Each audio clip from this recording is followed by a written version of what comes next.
नमस्कार, खबरों के इस बुलेटिन में तुहाडा स्वागत है। मैं हाँ जसप्रीत सिंह। पहला पेश ने चोणवीआं खबरां। भारतीय जनता पार्टी के कौमी प्रधान JP नड्डा ने कहा कि आने वाले समय में पंजाब में बनेगी BJP की सरकार।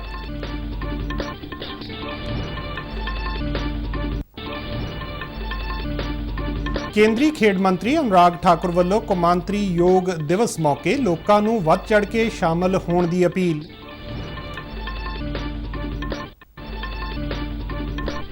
केंद्र सरकार ने देश विच खुराक सुरक्षा नूं यकीनी बनाउण लई तुरंत प्रभाव नाल कणक दी बरामद ते लगाई पाबंदी।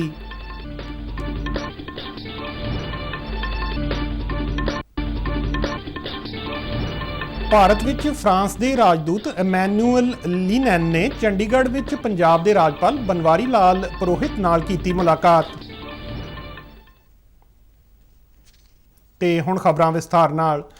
भारतीय जनता पार्टी के कौमी प्रधान JP नड्डा ने कल लुधियाना विच वख-वख प्रोग्रामां विच हिस्सा लिया। इस दौरान अहुदेदारां दी एक कॉन्फ्रेंस नूं संबोधन करदिआं उन्हां कहा कि आउण वाले समय विच पंजाब विच कमल खिड़ेगा अते भारतीय जनता पार्टी की सरकार बनेगी।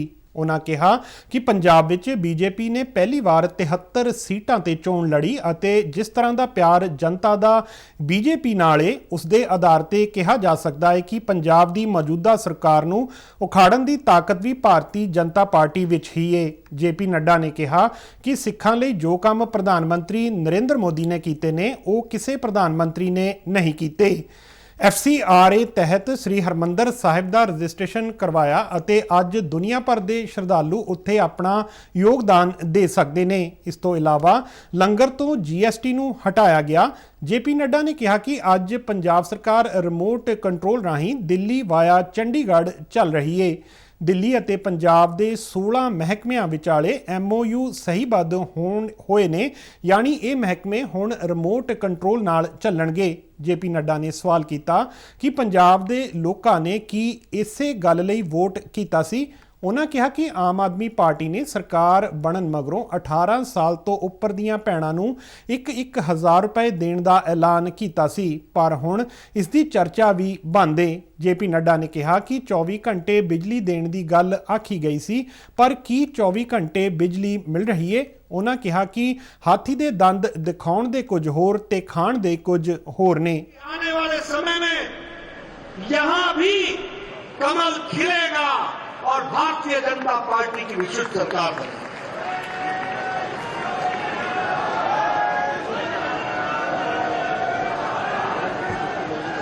यह ठीक है कि भारतीय जनता पार्टी को चुनाव के मैदान में पंजाब में आने में बहुत कम समय मिला। हमारा अकाली दल से समझौता हटने के बाद पार्टी ने पहली बार आप लोगों के माध्यम से 73 स्थानों पर चुनाव लड़ा, पहली बार। और मैं यह बता सकता हूं कि जिस तरीके का प्यार पंजाब की जनता ने भारतीय जनता पार्टी से आशा लगाई है, वो इस बात का द्योतक है कि आने वाले समय में वर्तमान सरकार को उखाड़ फेंकने की ताकत है तो वो भारतीय जनता पार्टी में है और वही पूरा करेगी और जनता का आशीर्वाद हमको मिलेगा। इसे दौरान JP नड्डा शहीद सुखदेव दे घर भी गए अते उन्हां नूं श्रद्धांजलि भेंट की। इस दौरान शहीद सुखदेव थापर के रिश्तेदार त्रिभुवन थापर ने दूरदर्शन संवाददाता उषा पवार नाल गलबात करदिआं दस्सिया कि उस वेले दे मंत्री मनप्रीत बादल ने इस मकान के रख रखाव लई 1 करोड़ रुपए देण दा ऐलान कीता सी, पर यह सिर्फ ऐलान ही रह गया। 2007-22 मार्च को 5 लाख रुपए देके मकान खाली करवाया गया। 23 मार्च को यहाँ पे मनप्रीत बादल जी आते हैं जो कि फाइनेंस मिनिस्टर थे बादल सरकार में। वो आए यहाँ पे 1 करोड़ की घोषणा करके कि इस घर का रख रखाव होगा, सौंदर्यकरण हो गया, मगर हमारे संघर्ष के बाद वो हवा में ही रह गया। उसके बाद 2011 में दिसंबर का महीना था, मेरे को याद है, भारी फोर्स यहाँ आई क्योंकि डिप्टी कमिश्नर लुधियाना राहुल तिवाड़ी जी थे, उन पर कंडेम लग गई थी कि इस जितनी भी ऐतिहासिक जगह पंजाब में वो अपने अंडर केयर टेक करें और उसका रख रखाव करें। तो हमारे बुजुर्गों ने बहुत ही मुश्किलों के साथ इस जगह को, जन्म स्थान को खाली कराया। ਕੇਂਦਰੀ ਖੇਡ ਮੰਤਰੀ ਅਨੁਰਾਗ ਠਾਕੁਰ ਨੇ ਕੌਮਾਂਤਰੀ ਯੋਗ ਦਿਵਸ ਮੌਕੇ ਲੋਕਾਂ ਨੂੰ ਸ਼ਾਮਲ ਹੋਣ ਦੀ ਅਪੀਲ ਕੀਤੀ ਹੈ। ਹਿਮਾਚਲ ਪ੍ਰਦੇਸ਼ ਦੇ ਧਰਮਸ਼ਾਲਾ ਤੋਂ ਯੋਗ ਮਹੋਤਸਵ ਈਵੈਂਟ ਨੂੰ ਵਰਚੁਅਲ ਮਾਧਿਅਮ ਰਾਹੀਂ ਸੰਬੋਧਨ ਕਰਦਿਆਂ ਉਹਨਾਂ 8ਵੇਂ ਕੌਮਾਂਤਰੀ ਯੋਗ ਦਿਵਸ ਵਿੱਚ ਲੋਕਾਂ ਵੱਲੋਂ ਵੱਡੀ ਗਿਣਤੀ ਵਿੱਚ ਸ਼ਮੂਲੀਅਤ ਕਰਨ ਦੀ ਉਮੀਦ ਜਤਾਈ। ਉਹਨਾਂ ਕਿਹਾ ਕਿ ਇਸ ਵਰੇ ਆਜ਼ਾਦੀ ਕਾ ਅੰਮ੍ਰਿਤ ਮਹੋਤਸਵ ਦੇ ਜਸ਼ਨਾਂ ਤਹਿਤ ਯੋਗ ਦਿਵਸ ਸਮਾਗਮ ਦੀ ਵਿਲੱਖਣ ਮਹੱਤਤਾ ਹੋਵੇਗੀ।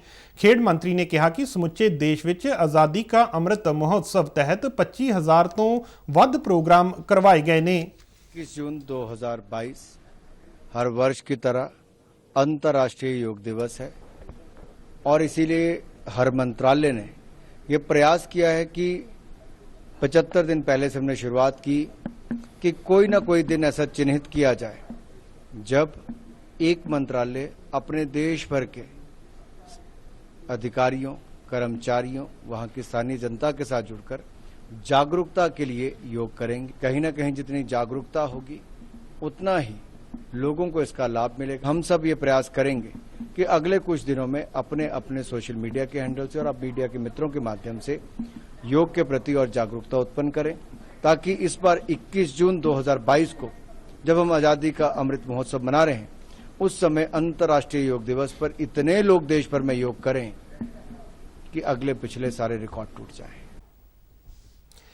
ਕੇਂਦਰੀ ਸਿਹਤ ਮੰਤਰੀ ਮਨਸੁਖ ਮਾਂਡਵੀਆ ਨੇ ਕਿਹਾ ਕਿ ਆਯੁਸ਼ਮਾਨ ਭਾਰਤ ਡਿਜੀਟਲ ਮਿਸ਼ਨ ਨਾਗਰਿਕਾਂ ਦੇ ਜੀਵਨ ਵਿੱਚ ਕ੍ਰਾਂਤੀਕਾਰੀ ਤਬਦੀਲੀਆਂ ਲਿਆ ਰਿਹਾ ਹੈ।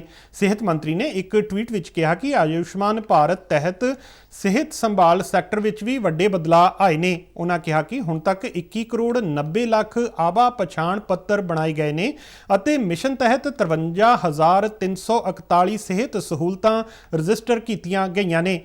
ਸਿਹਤ ਮੰਤਰੀ ਨੇ ਦੱਸਿਆ ਕਿ 11,677 ਸਿਹਤ ਸੰਭਾਲ ਪੇਸ਼ੇਵਰਾਂ ਨੂੰ ਵੀ ਪੰਜੀਕ੍ਰਿਤ ਕੀਤਾ ਗਿਆ ਹੈ। ਕੇਂਦਰ ਸਰਕਾਰ ਨੇ ਦੇਸ਼ ਵਿੱਚ ਖੁਰਾਕ ਸੁਰੱਖਿਆ ਨੂੰ ਯਕੀਨੀ ਬਣਾਉਣ ਲਈ ਕਣਕ ਦੀ ਬਰਾਮਦ ਤੇ ਤੁਰੰਤ ਪ੍ਰਭਾਵ ਨਾਲ ਪਾਬੰਦੀ ਲਗਾ ਦਿੱਤੀ ਹੈ। ਸਰਕਾਰ ਵੱਲੋਂ ਭਰੋਸਾ ਦਿੱਤਾ ਗਿਆ ਹੈ ਕਿ ਦੇਸ਼ ਵਿੱਚ ਕਣਕ ਅਤੇ ਹੋਰ ਅਨਾਜ ਦੀ ਕਮੀ ਦਾ ਕੋਈ ਸੰਕਟ ਨਹੀਂ ਹੈ ਅਤੇ ਲੋੜੀਂਦੀ ਮਾਤਰਾ ਵਿੱਚ ਅਨਾਜ ਭੰਡਾਰ ਉਪਲਬਧ ਹੈ। ਕਣਕ ਦੀ ਬਰਾਮਦ ਸੰਬੰਧੀ ਵਿਦੇਸ਼ੀ ਵਪਾਰ ਬਾਰੇ ਡਾਇਰੈਕਟੋਰੇਟ ਜਨਰਲ ਵੱਲੋਂ ਬੀਤੇ ਦਿਨ ਨੋਟੀਫਿਕੇਸ਼ਨ ਜਾਰੀ ਕੀਤਾ ਗਿਆ। ਨੋਟੀਫਿਕੇਸ਼ਨ ਮੁਤਾਬਕ ਸਰਕਾਰ ਵੱਲੋਂ ਮਨਜ਼ੂਰੀ ਦੇ ਆਧਾਰ ਤੇ ਲੋੜਵੰਦ ਮੁਲਕਾਂ ਨੂੰ ਕਣਕ ਦੀ ਬਰਾਮਦ ਕੀਤੀ ਜਾਏਗੀ।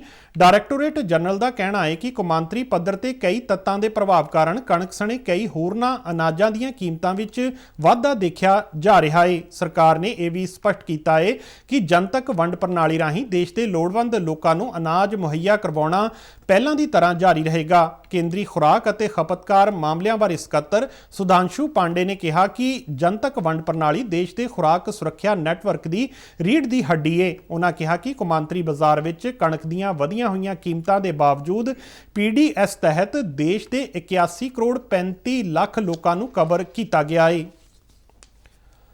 ਪੰਜਾਬ ਦੇ ਜਲ ਸਰੋਤ ਮੰਤਰੀ ਬ੍ਰਹਮ ਸ਼ੰਕਰ ਜ਼ਿੰਪਾ ਨੇ ਕਿਹਾ ਹੈ ਕਿ ਨਹਿਰਾਂ ਦੀ ਸਫਾਈ ਦਾ ਕੰਮ ਜਲਦ ਮੁਕੰਮਲ ਕਰਵਾ ਕੇ ਝੋਨੇ ਦੀ ਬਿਜਾਈ ਲਈ ਕਿਸਾਨਾਂ ਨੂੰ ਪਾਣੀ ਦਿੱਤਾ ਜਾਏਗਾ। ਫਾਜ਼ਿਲਕਾ ਵਿੱਚ ਪੱਤਰਕਾਰਾਂ ਨਾਲ ਗੱਲਬਾਤ ਕਰਦਿਆਂ ਜਲ ਸਰੋਤ ਮੰਤਰੀ ਨੇ ਕਿਹਾ ਕਿ ਨਹਿਰਾਂ ਦੇ ਆਖਰੀ ਹਿੱਸੇ ਤੱਕ ਕਿਸਾਨਾਂ ਨੂੰ ਪੂਰਾ ਪਾਣੀ ਮੁਹੱਈਆ ਕੀਤਾ ਜਾਏਗਾ।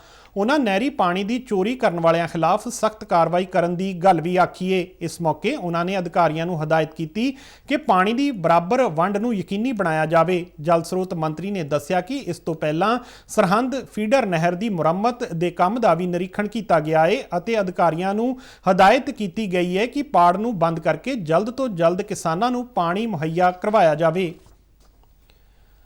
ਪੰਜਾਬ ਸਰਕਾਰ ਨੇ ਜੇਲ੍ਹਾਂ ਵਿੱਚੋਂ ਆਪਣੀਆਂ ਸਰਗਰਮੀਆਂ ਚਲਾਉਂਦੇ ਗੈਂਗਸਟਰਾਂ ਤੇ ਅਪਰਾਧੀਆਂ ਖਿਲਾਫ ਵਿੱਢੀ ਵਿਸ਼ੇਸ਼ ਮੁਹਿੰਮ ਤਹਿਤ ਹੁਣ ਤੱਕ ਜੇਲ੍ਹਾਂ ਵਿੱਚੋਂ 710 ਮੋਬਾਈਲ ਫੋਨ ਬਰਾਮਦ ਕੀਤੇ ਨੇ। ਇਹ ਮੁਹਿੰਮ 16 ਮਾਰਚ ਤੋਂ 10 ਮਈ ਤੱਕ ਚਲਾਈ ਗਈ। ਇਹਨਾਂ ਫੋਨਾਂ ਦੀ ਵਰਤੋਂ ਗੈਂਗਸਟਰ ਤੇ ਸਮਗਲਰ ਜੇਲ੍ਹਾਂ ਤੋਂ ਆਪਣੀਆਂ ਕਾਰਵਾਈਆਂ ਚਲਾਉਣ ਲਈ ਕਰ ਰਹੇ ਸਨ। ਮੁੱਖ ਮੰਤਰੀ ਭਗਵੰਤ ਮਾਨ ਨੇ ਇਸ ਬਾਰੇ ਦੱਸਿਆ ਕਿ ਜਿਨ੍ਹਾਂ ਵਿਅਕਤੀਆਂ ਦੇ ਨਾਂ ਤੇ ਇਹ ਫੋਨ ਨੰਬਰ ਚੱਲ ਰਹੇ ਨੇ ਉਹਨਾਂ ਨੂੰ ਫੜਨ ਲਈ ਜਾਂਚ ਜਾਰੀ ਹੈ ਅਤੇ ਛੇਤੀ ਹੀ ਸਖਤ ਕਾਰਵਾਈ ਕੀਤੀ ਜਾਵੇਗੀ। ਉਹਨਾਂ ਕਿਹਾ ਕਿ ਜਿਨ੍ਹਾਂ ਜੇਲ੍ਹਾਂ ਵਿੱਚੋਂ ਮੋਬਾਈਲ ਫੋਨ ਮਿਲੇ ਨੇ ਉਹਨਾਂ ਦੇ ਅਧਿਕਾਰੀਆਂ ਤੇ ਸਟਾਫ ਦੀ ਜ਼ਿੰਮੇਵਾਰੀ ਵੀ ਤੈਅ ਹੋਵੇਗੀ। ਉਹਨਾਂ ਦੱਸਿਆ ਕਿ ਜੇਲ੍ਹਾਂ ਵਿੱਚੋਂ VIP ਕਲਚਰ ਜੜੋਂ ਖਤਮ ਕਰਨ ਲਈ ਸਰਕਾਰ ਨੇ ਸਾਰੇ VIP ਸੈੱਲਾਂ ਨੂੰ ਪ੍ਰਬੰਧਕੀ ਬਲਾਕਾਂ ਵਿੱਚ ਤਬਦੀਲ ਕਰਨ ਦਾ ਫੈਸਲਾ ਕੀਤਾ ਹੈ। ਭਾਰਤ ਵਿੱਚ ਫਰਾਂਸ ਦੇ ਰਾਜਦੂਤ ਐਮੈਨੂਅਲ ਲਿਨਨ ਨੇ ਕੱਲ ਚੰਡੀਗੜ੍ਹ ਦੇ ਦੌਰੇ ਦੌਰਾਨ ਪੰਜਾਬ ਦੇ ਰਾਜਪਾਲ ਬਨਵਾਰੀ ਲਾਲ ਪੁਰੋਹਿਤ ਨਾਲ ਮੁਲਾਕਾਤ ਕੀਤੀ। ਪੰਜਾਬ ਰਾਜ ਭਵਨ ਵਿੱਚ ਹੋਈ ਇਸ ਮੀਟਿੰਗ ਦੌਰਾਨ ਰਾਜਪਾਲ ਨੇ ਕਿਹਾ ਕਿ ਚੰਡੀਗੜ੍ਹ ਨਾਲ ਫਰਾਂਸ ਦੇ ਸਬੰਧ ਨੂੰ ਕਦੇ ਭੁਲਾਇਆ ਨਹੀਂ ਜਾ ਸਕਦਾ, ਕਿਉਂਕਿ ਸ਼ਹਿਰ ਦੀ ਕਲਪਨਾ ਤੋਂ ਲੈ ਕੇ ਯੋਜਨਾਬੰਦੀ ਅਤੇ ਉਸਾਰੀ ਦੇ ਕੰਮਾਂ ਵਿੱਚ ਫਰਾਂਸ ਦਾ ਬਹੁਤ ਵੱਡਾ ਯੋਗਦਾਨ ਰਿਹਾ ਹੈ। ਉਨ੍ਹਾਂ ਕਿਹਾ ਕਿ ਫਰਾਂਸ ਦੇ ਇਮਾਰਤ ਸਾਜ਼ ਲੀ ਕਾਰਬੂਜ਼ੀਅਰ ਨੇ ਚੰਡੀਗੜ੍ਹ ਨੂੰ ਡਿਜ਼ਾਈਨ ਕੀਤਾ ਅਤੇ ਫਰਾਂਸੀਸੀ ਸਲਾਹਕਾਰ ਹੁਣ ਇਸ ਨੂੰ ਸਮਾਰਟ ਸਿਟੀ ਵਿੱਚ ਤਬਦੀਲ ਕਰਨ ਲਈ ਆਪਣੀਆਂ ਸੇਵਾਵਾਂ ਦੇ ਰਹੇ ਨੇ। ਕੌਮੀ ਲੋਕ ਅਦਾਲਤ ਦੀ ਲੜੀ ਤਹਿਤ ਕੱਲ ਪੰਜਾਬ ਦੇ ਵੱਖ-ਵੱਖ ਜ਼ਿਲ੍ਹਿਆਂ ਵਿੱਚ ਪੰਜਾਬ ਰਾਜ ਕਾਨੂੰਨੀ ਸੇਵਾਵਾਂ ਅਥਾਰਟੀ ਦੀ ਅਗਵਾਈ ਹੇਠ ਲੋਕ ਅਦਾਲਤਾਂ ਲਗਾਈਆਂ ਗਈਆਂ। ਇਹਨਾਂ ਲੋਕ ਅਦਾਲਤਾਂ ਰਾਹੀਂ ਲੋਕਾਂ ਦੇ ਕਈ ਮਾਮਲਿਆਂ ਦਾ ਨਿਪਟਾਰਾ ਕੀਤਾ ਗਿਆ। ਸੂਬੇ ਵਿੱਚ ਕੁੱਲ 336 ਬੈਂਚ ਸਥਾਪਿਤ ਕੀਤੇ ਗਏ, ਜਿਨ੍ਹਾਂ ਵਿੱਚ 1,45,779 ਮਾਮਲਿਆਂ ਦੀ ਸੁਣਵਾਈ ਕੀਤੀ ਗਈ। ਇੱਕ ਰਿਪੋਰਟ। ਆਪਸੀ ਸਮਝੌਤੇ ਰਾਹੀਂ ਝਗੜੇ ਮੁਕਾਓ, ਮਿਲਵਰਤਨ ਤੇ ਪਿਆਰ ਵਧਾਓ, ਲੋਕ ਅਦਾਲਤਾਂ ਰਾਹੀਂ ਮੁਫਤ ਇਨਸਾਫ ਪਾਓ। ਠੀਕ ਇਸੇ ਹੀ ਮੰਤਵ ਨਾਲ ਪੰਜਾਬ ਦੇ ਵੱਖ-ਵੱਖ ਜ਼ਿਲ੍ਹਿਆਂ ਵਿੱਚ ਲੋਕਾਂ ਨੂੰ ਛੇਤੀ ਤੇ ਸਸਤਾ ਨਿਆਂ ਦਿਵਾਉਣ ਲਈ ਲੋਕ ਅਦਾਲਤਾਂ ਦਾ ਆਯੋਜਨ ਕੀਤਾ ਗਿਆ। ਪੰਜਾਬ ਤੇ ਹਰਿਆਣਾ ਹਾਈ ਕੋਰਟ ਦੀ ਜੱਜ ਜਸਟਿਸ ਲੀਜ਼ਾ ਗਿੱਲ ਨੇ ਮੋਹਾਲੀ ਵਿਖੇ ਲਗਾਈ ਲੋਕ ਅਦਾਲਤ ਦਾ ਨਿਰੀਖਣ ਕੀਤਾ। ਆਪਣੇ ਮੰਤਵ ਵਿੱਚ ਇਹ ਲੋਕ ਅਦਾਲਤ ਕਾਮਯਾਬ ਹੋ ਨਿਬੜੀ, ਕਿਉਂ ਜੋ ਅਦਾਲਤ ਵਿੱਚ ਚੱਲ ਰਹੇ ਤਲਾਕ ਦੇ ਇੱਕ ਮਾਮਲੇ ਵਿੱਚ ਲੋਕ ਅਦਾਲਤ ਨੇ ਰਾਜ਼ੀਨਾਮਾ ਕਰਵਾ ਕੇ ਘਰ ਮੁੜ ਤੋਂ ਵਸਾ ਦਿੱਤਾ।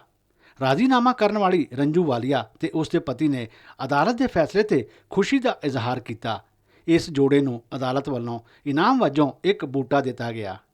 ਡਿਵੋਰਸ ਦਾ ਕੇਸ ਸੀ ਤੇ ਉਹ ਮੈਡਮ ਨੇ ਸਲਾਹ ਕਰਾਤੀ ਸਾਡੀ ਵਧੀਆ ਠੀਕ ਹੈ ਤੇ ਜੱਜ ਸਾਹਿਬ ਵੀ ਕਹਿੰਦੇ ਠੀਕ ਹੈ ਤੁਹਾਡਾ ਘਰ ਬਸ ਗਿਆ ਵਧੀਆ ਘਰ ਨੂੰ ਇੱਕ ਪੌਦੇ ਦੀ ਤਰ੍ਹਾਂ ਵੀ ਤੁਸੀਂ ਵੀ ਸੀਖੋ। ਬਹੁਤ ਵਧੀਆ ਲੱਗੇਗਾ ਤੇ ਦੋ ਸਵਾਲ 'ਚ ਤੇ ਬਹੁਤ ਵਧੀਆ ਫੈਸਲਾ ਹੋਇਆ ਤੇ ਆਪਾਂ ਕੋਈ ਦਿੱਕਤ ਨਹੀਂ ਕੀ। ਇਸ ਜੋੜੇ ਦੀ ਵਕੀਲ ਨੇਹਾ ਸ਼ੁਕਲਾ ਮੁਤਾਬਕ ਆਪਣੇ ਬੱਚਿਆਂ ਦੀ ਬਿਹਤਰੀ ਲਈ ਦੋਹਾਂ ਨੂੰ ਮਿਲ ਕੇ ਰਹਿਣ ਲਈ ਸਮਝਾਇਆ ਗਿਆ, ਜਿਸ ਤੇ ਉਹ ਨਵੀਂ ਜ਼ਿੰਦਗੀ ਸ਼ੁਰੂ ਕਰਨ ਲਈ ਰਾਜੀ ਹੋ ਗਏ। ਲੋਕ ਅਦਾਲਤ 'ਚ ਸਰ ਇਹਨਾਂ ਨੂੰ ਯੂਨਾਈਟ ਕੀਤਾ ਗਿਆ। ਡਿਵੋਰਸ ਲੈਣ ਤੋਂ ਜਿਹੜਾ ਇਹਨਾਂ ਦਾ ਮਨ ਸੀਗਾ ਉਹ ਬਦਲ ਗਿਆ। ਡਿਕਰੀ ਹੁੰਦੀ ਉਸ ਤੋਂ ਪਹਿਲਾਂ ਇਹਨਾਂ ਨੇ ਆਪਸ 'ਚ ਸਮਝੌਤਾ ਕੀਤਾ। ਇਹਨਾਂ ਨੂੰ ਸਮਝਾਇਆ ਗਿਆ ਕਿ ਬਈ ਨਾਲ ਰਹਿਣ ਨਾਲ ਬੱਚਿਆਂ ਦਾ ਵੀ ਫਿਊਚਰ ਹੈ। ਇਹਨਾਂ ਦੇ 2 ਬੱਚੇ ਨੇ, ਠੀਕ ਹੈ ਜੀ, ਤੇ ਖੁਦ ਦਾ ਵੀ ਆਪਣਾ ਵੀ ਵਧੀਆ ਫਿਊਚਰ ਉਹਦੇ ਵਿੱਚ ਹੀ ਹੈ ਤੇ ਇਹਨਾਂ ਨੂੰ ਸਮਝ ਆ ਗਈ, ਠੀਕ ਹੈ। ਤੇ ਲੋਕ ਅਦਾਲਤ ਦੇ ਜ਼ਰੀਏ ਫਿਰ ਇਹਨਾਂ ਨੂੰ ਫਿਰ ਤੋਂ ਰੀਯੂਨਾਈਟ ਕੀਤਾ ਗਿਆ ਤੇ ਹੁਣ ਇਹਨਾਂ ਦੇ ਆਪਸੀ ਗਿਲੇ ਸ਼ਿਕਵੇ ਮਿਟ ਚੁੱਕੇ ਨੇ। ਇੱਥੋਂ ਇਕੱਠੇ ਰਹਿਣਾ ਚਾਹ ਰਹੇ ਨੇ ਤੇ ਇਕੱਠੇ ਹੀ ਰਹਿ ਰਹੇ ਨੇ। ਪੰਜਾਬ ਰਾਜ ਕਾਨੂੰਨੀ ਸੇਵਾਵਾਂ ਅਥਾਰਟੀ ਦੇ ਮੈਂਬਰ ਸਕੱਤਰ ਅਰੁਣ ਗੁਪਤਾ ਨੇ ਦੱਸਿਆ ਕਿ ਲੋਕ ਅਦਾਲਤਾਂ ਕਾਫੀ ਸਫਲ ਹੋ ਰਹੀਆਂ ਨੇ। ਲੋਕ ਅਦਾਲਤ ਦਾ ਸਭ ਤੋਂ ਵੱਡਾ ਫਾਇਦਾ ਹੈ ਕਿ ਇਹਦੇ ਵਿੱਚ ਕੋਈ ਬੰਦਾ ਲੂਜ਼ ਨਹੀਂ ਕਰਦਾ, ਕੋਈ ਜਿੱਤਦਾ ਨਹੀਂ, ਕਿਉਂਕਿ ਫੈਸਲਾ ਰਾਜੀਨਾਮੇ ਨਾਲ ਹੁੰਦਾ ਹੈ ਤੇ ਦੋਨੋਂ ਹੀ ਪਾਰਟੀਆਂ ਖੁਸ਼ੀ-ਖੁਸ਼ੀ ਘਰ ਜਾਂਦੀਆਂ ਹਨ। ਅੱਛਾ, ਇਸ ਦੇ ਫੈਸਲੇ ਦਾ ਸਭ ਤੋਂ ਵੱਡਾ ਫਾਇਦਾ ਇਹ ਹੈਗਾ ਕਿ ਇਹਦੀ ਅੱਗੇ ਅਪੀਲ ਨਹੀਂ ਹੁੰਦੀ, ਕਿਉਂਕਿ ਫੈਸਲਾ ਰਾਜੀਨਾਮੇ ਨਾਲ ਹੋਇਆ ਹੁੰਦਾ ਹੈਗਾ। ਅੱਛਾ, ਤੇ ਜਿਹੜਾ ਖਰਚਾ ਅਦਾਲਤੀ ਖਰਚਾ ਵੀ ਲੱਗਿਆ ਹੁੰਦਾ, ਕੋਰਟ ਫੀਸ ਲਗਾਉਂਦੇ ਆ, ਉਹ ਵੀ ਅਸੀਂ ਵਾਪਸ ਕਰਵਾ ਦਿੰਦੇ ਹਾਂ। ਮੁਹਾਲੀ ਦੀ ਇਸ ਲੋਕ ਅਦਾਲਤ ਵਿੱਚ ਕੁੱਲ 5 ਜੋੜਿਆਂ ਨੇ ਤਲਾਕ ਦੇ ਵਿਚਾਰ ਨੂੰ ਛੱਡ ਕੇ ਮੁੜ ਤੋਂ ਰਹਿਣ ਦਾ ਫੈਸਲਾ ਕੀਤਾ। ਯਕੀਨਨ ਇਹ ਸਭ ਲੋਕ ਅਦਾਲਤਾਂ ਦੀ ਕਾਮਯਾਬੀ ਦੀ ਕਹਾਣੀ ਬਿਆਨ ਕਰਦਾ ਹੈ। ਮੁਹਾਲੀ ਤੋਂ ਮਨੋਜ ਗਿਰਦਰ ਨਾਲ ਸ਼ਿਸ਼ੂ ਸ਼ਰਮਾ ਸ਼ਾਂਤਲ, ਦੂਰਦਰਸ਼ਨ ਸਮਾਚਾਰ, ਜਲੰਧਰ। ਸੰਗਰੂਰ ਜ਼ਿਲ੍ਹੇ ਵਿੱਚ ਵੀ ਕੌਮੀ ਲੋਕ ਅਦਾਲਤਾਂ ਲਗਾਈਆਂ ਗਈਆਂ। ਇਸ ਦੌਰਾਨ ਸੰਗਰੂਰ ਦੀਆਂ ਜ਼ਿਲ੍ਹਾ ਕਚਹਿਰੀਆਂ ਤੋਂ ਇਲਾਵਾ ਉਪਮੰਡਲ ਪੱਧਰ ਸੁਨਾਮ, ਮੂਨਕ, ਧੂਰੀ ਅਤੇ ਮਲੇਰਕੋਟਲਾ ਵਿਖੇ ਲਗਾਈਆਂ ਗਈਆਂ ਅਦਾਲਤਾਂ ਵਿੱਚ 6312 ਕੇਸ ਨਿਪਟਾਰੇ ਲਈ ਰੱਖੇ ਗਏ, ਜਿਨ੍ਹਾਂ ਵਿੱਚੋਂ 1674 ਕੇਸਾਂ ਦਾ ਨਿਪਟਾਰਾ ਦੋਹਾਂ ਧਿਰਾਂ ਦੀ ਆਪਸੀ ਸਹਿਮਤੀ ਨਾਲ ਕਰਵਾਇਆ ਗਿਆ। ਜ਼ਿਲ੍ਹਾ ਕਾਨੂੰਨੀ ਸੇਵਾਵਾਂ ਅਥਾਰਟੀ ਸੰਗਰੂਰ ਵੱਲੋਂ ਕੌਮੀ ਲੋਕ ਅਦਾਲਤ ਦੌਰਾਨ 12 ਕਰੋੜ 63 ਲੱਖ ਰੁਪਏ ਤੋਂ ਵੱਧ ਦੇ ਅਵਾਰਡ ਪਾਸ ਕੀਤੇ ਗਏ। ਜ਼ਿਲ੍ਹਾ ਪੱਧਰ ਤੇ ਕੁੱਲ 9 ਅਤੇ ਉਪ ਮੰਡਲ ਪੱਧਰ ਤੇ 6 ਲੋਕ ਅਦਾਲਤ ਬੈਂਚਾਂ ਦਾ ਗਠਨ ਕੀਤਾ ਗਿਆ।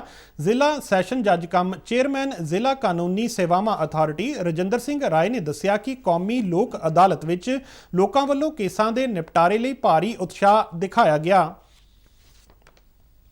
देखिए, लोक अदालत ਦੇ ਵਿੱਚ अगर ਤੁਸੀਂ ਆਪਣਾ ਵਕੀਲ ਕਰਨਾ ਚਾਹੁੰਦੇ ਹੋ, ਬਾਹਰ ਕੋਈ ਬਾਹਰ ਨਹੀਂ ਹੈ। ਕਈ ਬੰਦੇ ਵਕੀਲ ਨਹੀਂ ਵੀ ਕਰ ਸਕਦੇ, ਤਾਂ ਅਸੀਂ ਫ੍ਰੀ ਲੀਗਲ ਸਰਵਿਸਿਜ਼ ਦੇ ਵਿੱਚੋਂ ਵੀ ਉਹਨਾਂ ਨੂੰ ਮਤਲਬ ਵਕੀਲ ਕਰਕੇ ਦਿੰਦੇ ਹਾਂ।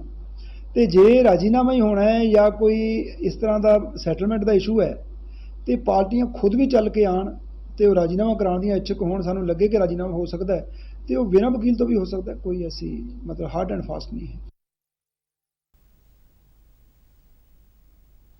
ਪੰਜਾਬ ਐਂਡ ਸਿੰਧ ਬੈਂਕ ਦੇ ਮੈਨੇਜਿੰਗ ਡਾਇਰੈਕਟਰ ਅਤੇ CEO ਐਸ ਕ੍ਰਿਸ਼ਨਨ ਨੇ ਲੁਧਿਆਣਾ ਵਿਚਲੇ ਬੈਂਕ ਦੇ ਜ਼ੋਨਲ ਦਫ਼ਤਰ ਵਿਖੇ ਕੇਂਦਰ ਸਰਕਾਰ ਦੀਆਂ ਵੱਖ-ਵੱਖ ਯੋਜਨਾਵਾਂ ਬਾਰੇ ਜਾਣਕਾਰੀ ਦਿੱਤੀ। ਇਸ ਪੱਤਰਕਾਰ ਵਾਰਤਾ ਮੌਕੇ ਉਹਨਾਂ ਪਸ਼ੂ ਅਤੇ ਮੱਛੀ ਪਾਲਣ ਜਿਹੇ ਸਹਾਇਕ ਧੰਦਿਆਂ ਤੋਂ ਇਲਾਵਾ ਰੇੜੀ ਫੜੀ ਵਾਲਿਆਂ ਲਈ ਸ਼ੁਰੂ ਕੀਤੀ ਗਈ ਸਮਰਿੱਧੀ ਯੋਜਨਾ ਬਾਰੇ ਜਾਣਕਾਰੀ ਦਿੱਤੀ। ਐਸ ਕ੍ਰਿਸ਼ਨਨ ਨੇ ਕੇਂਦਰ ਸਰਕਾਰ ਦੀ ਪ੍ਰਧਾਨ ਮੰਤਰੀ ਸੁਰੱਖਿਆ ਬੀਮਾ ਯੋਜਨਾ, ਜਨ ਧਨ ਯੋਜਨਾ ਅਤੇ ਹੋਰਨਾਂ ਭਲਾਈ ਸਕੀਮਾਂ ਬਾਰੇ ਵੀ ਲੋਕਾਂ ਨੂੰ ਜਾਗਰੂਕ ਕੀਤਾ। ਉਹਨਾਂ ਕਿਹਾ ਕਿ ਆਮ ਨਾਗਰਿਕਾਂ ਤੋਂ ਲੈ ਕੇ ਸਨਅਤਕਾਰਾਂ ਨੂੰ ਕੇਂਦਰ ਸਰਕਾਰ ਦੀਆਂ ਇਹਨਾਂ ਲਾਭਕਾਰੀ ਯੋਜਨਾਵਾਂ ਦਾ ਲਾਭ ਲੈਣਾ ਚਾਹੀਦਾ ਹੈ। ਐਸ ਕ੍ਰਿਸ਼ਨਨ ਨੇ ਦੱਸਿਆ ਕਿ ਬੈਂਕ ਵੱਲੋਂ ਕੇਂਦਰ ਸਰਕਾਰ ਦੀਆਂ ਸਕੀਮਾਂ ਬਾਰੇ ਲੋਕਾਂ ਨੂੰ ਜਾਗਰੂਕ ਕਰਨ ਦੇ ਮੰਤਵ ਨਾਲ ਵਿਸ਼ੇਸ਼ ਪੋਰਟਲ ਲਾਂਚ ਕੀਤਾ ਜਾ ਰਿਹਾ ਹੈ। ਬ੍ਰਾਜ਼ੀਲ ਵਿੱਚ ਹੋਈਆਂ ਡੈਫਲਿੰਪਿਕਸ ਖੇਡਾਂ ਵਿੱਚ ਬੈਡਮਿੰਟਨ ਦੇ ਟੀਮ ਮੁਕਾਬਲੇ ਵਿੱਚ ਭਾਰਤ ਨੇ ਸੋਨੇ ਦਾ ਤਮਗਾ ਹਾਸਲ ਕੀਤਾ ਹੈ। ਇਹਨਾਂ ਕੌਮਾਂਤਰੀ ਖੇਡਾਂ ਵਿੱਚ ਬੈਡਮਿੰਟਨ ਦੇ ਮੁਕਾਬਲੇ ਲਈ ਭਾਰਤ ਨੇ ਕੁੜੀਆਂ ਦੀ 4 ਮੈਂਬਰੀ ਟੀਮ ਭੇਜੀ ਸੀ, ਜਿਨ੍ਹਾਂ ਵਿੱਚ ਬਠਿੰਡਾ ਦੀ ਸ਼੍ਰੇਆ ਸਿੰਗਲਾ ਵੀ ਸ਼ਾਮਲ ਰਹੀ। ਸੋਨ ਤਮਗਾ ਜਿੱਤਣ ਮਗਰੋਂ ਬਠਿੰਡਾ ਪੁੱਜੀ ਸ਼੍ਰੇਆ ਨੇ ਕਿਹਾ ਕਿ ਦੁਨੀਆ ਦੀਆਂ ਸਭ ਤੋਂ ਵੱਡੀਆਂ ਖੇਡਾਂ ਵਿੱਚ 골ਡ ਮੈਡਲ ਜਿੱਤਣ ਵਾਲੀ ਟੀਮ ਦਾ ਹਿੱਸਾ ਬਣ ਕੇ ਉਹ ਖੁਸ਼ ਹੈ। ਮੈਂ ਡੈਫ ਓਲੰਪਿਕ ਬ੍ਰਾਜ਼ੀਲ ਗਈ ਸੀ, 1 ਮਈ ਤੋਂ ਲੈ ਕੇ 15 ਮਈ ਤੱਕ ਸੀ। ਸਾਡੇ ਟੀਮ ਇਵੈਂਟ 'ਚ ਸਾਡੀ ਇੰਡੀਆ ਟੀਮ ਪਹਿਲੀ ਵਾਰ ਫਾਈਨਲ ਪਹੁੰਚ ਕੇ ਪਹਿਲੀ ਵਾਰ 골ਡ ਮੈਡਲ ਹਾਸਿਲ ਕੀਤਾ ਅਤੇ ਸਭ ਬਹੁਤ ਖੁਸ਼ੀ ਹੈ ਕਿ ਇੰਡੀਆ ਨੇ ਟੀਮ ਪੂਰੀ ਮਿਹਨਤ ਨਾਲ ਆਪਣੇ 골ਡ ਮੈਡਲ ਪ੍ਰਾਪਤ ਕੀਤਾ। ਅਤੇ ਅੱਗੇ ਸ਼੍ਰੇਆ ਮੁਤਾਬਿਕ ਭਾਵੇਂ ਉਹ ਨਿੱਜੀ ਤੌਰ ਤੇ ਮੈਡਲ ਹਾਸਲ ਨਹੀਂ ਕਰ ਸਕੀ, ਪਰ ਭਵਿੱਖ ਵਿੱਚ ਹੋਰ ਤਿਆਰੀ ਕਰਕੇ ਖੇਡਣ ਜਾਵੇਗੀ ਅਤੇ ਦੇਸ਼ ਦਾ ਨਾਂ ਰੌਸ਼ਨ ਕਰੇਗੀ। ਭਾਰਤ ਤੋਂ ਗਈਆਂ ਟੀਮਾਂ ਲਈ ਸਪੋਰਟਸ ਅਥਾਰਟੀ ਆਫ ਇੰਡੀਆ ਵੱਲੋਂ ਕੀਤੇ ਪ੍ਰਬੰਧਾਂ ਤੇ ਸ਼੍ਰੇਆ ਨੇ ਖੁਸ਼ੀ ਪ੍ਰਗਟਾਈ। ਸ਼੍ਰੇਆ ਦੀ ਕਾਮਯਾਬੀ ਤੇ ਉਸਦੇ ਪਰਿਵਾਰ ਵਿੱਚ ਖੁਸ਼ੀ ਦਾ ਮਾਹੌਲ ਹੈ। ਸ਼੍ਰੇਆ ਦੇ ਪਿਤਾ ਦਵਿੰਦਰ ਸਿੰਗਲਾ ਮੁਤਾਬਕ ਉਹਨਾਂ ਲਈ ਇਹ ਮਾਣ ਵਾਲੀ ਗੱਲ ਹੈ ਕਿ ਬੇਟੀ ਕੌਮਾਂਤਰੀ ਖੇਡਾਂ ਵਿੱਚ ਸੋਨ ਤਮਗਾ ਜਿੱਤ ਕੇ ਆਈ ਹੈ। ਪੰਜਾਬ ਕਾਂਗਰਸ ਦੇ ਸਾਬਕਾ ਪ੍ਰਧਾਨ ਸੁਨੀਲ ਜਾਖੜ ਨੇ ਕਾਂਗਰਸ ਪਾਰਟੀ ਨੂੰ ਛੱਡਣ ਦਾ ਐਲਾਨ ਕੀਤਾ ਹੈ। ਸੋਸ਼ਲ ਮੀਡੀਆ ਤੇ ਇੱਕ ਲਾਈਵ ਵੀਡੀਓ ਵਿੱਚ ਉਹਨਾਂ ਨਵਜੋਤ ਸਿੰਘ ਸਿੱਧੂ ਅਤੇ ਅੰਬਿਕਾ ਸੋਨੀ ਖਿਲਾਫ ਆਪਣਾ ਗੁੱਸਾ ਕੱਢਿਆ। ਕਾਂਗਰਸ ਹਾਈ ਕਮਾਨ ਦੀ ਆਲੋਚਨਾ ਕਰਦਿਆਂ ਸੁਨੀਲ ਜਾਖੜ ਨੇ ਕਿਹਾ ਕਿ ਪੰਜਾਬ ਕਾਂਗਰਸ ਦਾ ਬੇੜਾ ਉਹਨਾਂ ਲੀਡਰਾਂ ਨੇ ਤਬਾਹ ਕੀਤਾ ਹੈ ਜਿਨ੍ਹਾਂ ਨੂੰ ਪੰਜਾਬ ਤੇ ਪੰਜਾਬੀਅਤ ਬਾਰੇ ਕੁਝ ਵੀ ਪਤਾ ਨਹੀਂ ਹੈ। ਉਹਨਾਂ ਕਿਹਾ ਕਿ ਪੰਜਾਬ ਵਿੱਚ ਕਾਂਗਰਸ ਪਾਰਟੀ ਆਪਣੀ ਹੋਂਦ ਦਾ ਸਾਹਮਣਾ ਕਰ ਰਹੀ ਹੈ। ਇਸ ਦੇ ਨਾਲ ਹੀ ਖਬਰਾਂ ਦਾ ਇਹ ਬੁਲੇਟਿਨ ਖਤਮ ਹੁੰਦਾ ਹੈ। ਆਗਿਆ ਦਿਓ, ਨਮਸਕਾਰ।